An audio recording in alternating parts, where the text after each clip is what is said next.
I've been doing a lot of reminiscing this week, recalling how awestruck I was watching men first walk on the moon 40 years ago. Yes, it was July 20th, 1969, when Neil Armstrong made that giant leap for mankind that's forever etched in our memories.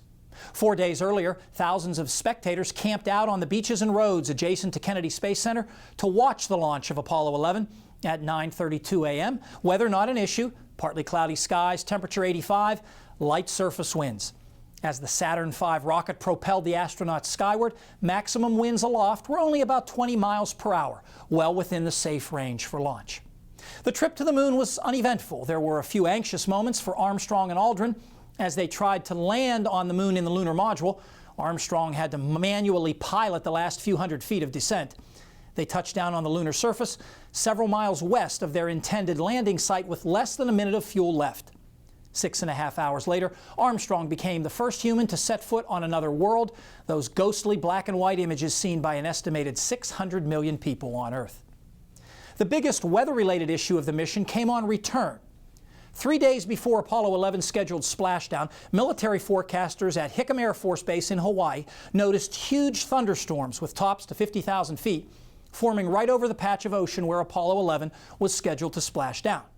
Now, at that time, forecasting using satellite imagery was still fairly new, and the best cloud images came from top-secret military satellites being used to spy on the Soviet Union and China. But because that program was classified, the military forecasters couldn't directly tell NASA what they knew.